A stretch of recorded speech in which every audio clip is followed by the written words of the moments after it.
மதியம் அரை வயிறு, இரவு நேரம் உணவு கால் வயிறு. முடிஞ்சா 7 மணிக்குள்ள அப்படியே சாப்பிடுவேன். அப்படியே 7 மணிக்குள்ள நான் அதுக்கு மேலே சாப்பிடவே மாட்டேன். 2 மணிக்கு சாப்பிடுறேன். அது தவறு, மிகப்பெரிய தவறு. அது கல்லூரி ஓய்வான நேரம். வெளிநாட்டுக்காரன் கொண்டா அது பேர் டின்னர்னு அறிமுகம் வச்சாங்க. அந்த டின்னர் தான் இன்னைக்கு வந்து இரவு நேரம் 3 வேளை உணவா போயிடுச்சு. 2 வேளை உணவு போதும். அது குறிப்பா அழிகின்ற காலம் 53. அப்ப 28 வயசு முடியும் நீங்க எப்படி வேணா சாப்பிடுங்க. ஒடுகின்ற காலம் 33. அந்த 33 வயசு முடியும் பாத்தீங்கன்னா தான் உங்களுக்கு ஒரு ஆஃபர் கொடுத்துருக்கிறாரு. இதே உணவு சாப்பிட்றப்ப உங்க உடம்புல 62 ஆகிறப்ப உங்க உடம்புல சத்துக்கள் போயிடுமே ஒழிய சத்துக்கள் நிற்காது. இந்த தெளிவான யாரு கிடைக்குது கட்டாயம் அவங்க 100 வயசு தாராளமா வாழ்ந்தே தரலாம். முறையை என்ன சொல்றேன், எல்லாத்தையும் இளைஞர்களுக்கு தொப்பை வருது. தரையில மருந்து சாப்பிடுங்க, தலை குனிஞ்சு சாப்பிடுங்க. உணவுக்கு அது மரியாதை கொடுக்குறீங்க அர்த்தம். இப்போ யாருமே நிமிந்துக்கிட்டு சாப்பிட்றோம், உட்காந்துக்கிட்டு சாப்பிட்றோம், அந்த மாதிரி சாப்பாடே சாப்பிடக்கூடாது. உணவுக்கும் கண்ணுக்கும் பார்வைக்கும் பக்கமா நெருக்கமா இருக்கணும். நீங்க போய் போன பேசிக்கிட்டே சாப்பிட்டீங்கன்னா எந்த உடம்புக்கும் சத்தா கொடுக்காது. என்ன வேணா சாப்பிடுங்க, ஆனா நொறுங்க சாப்பிடுங்க. அதுக்கு அந்த வார்த்தையே தப்புங்க. நொறுங்கன்னா பல்லுல நல்லா நொறுக்கி அரைச்சி சாப்பிடணும். நீங்க சாப்பிட்ற உணவு வந்து கூழாக்கிடணும்.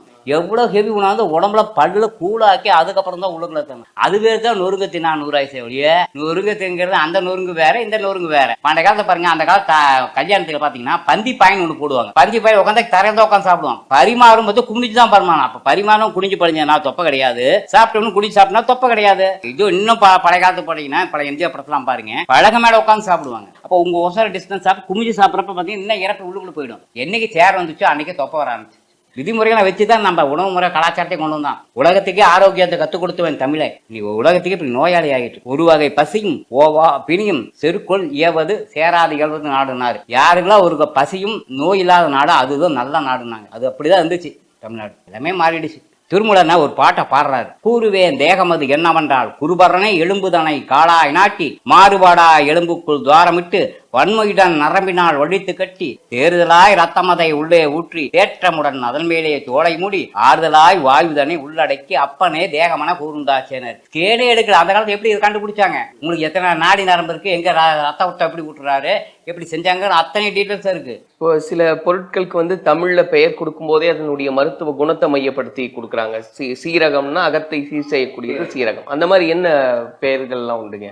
என்ன மருத்துவ குணங்கள் அப்படின்றதெல்லாம்? அதான் வெங்காயம் சுக்கானால் வெந்தயத்தால் ஆவதென்ன, இங்கா சுமந்திருப்பார் இச்சரிக்கை மங்கா ஜீரகத்தின் தேடேன் பெருங்காயம் ஏரகத்து செட்டியாரேனாரு.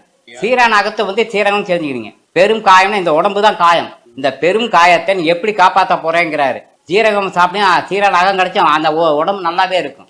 தேடேன் பெரும் காயம் அதான் ஏரகத்து, அதான் முருகப்பெருமான ஏரகத்து செட்டியாரேனாங்க. பாடலாம் நிறைய மூலிகை பத்தி நிறைய பாடலாம் எழுதி வச்சிருக்கிறாங்க.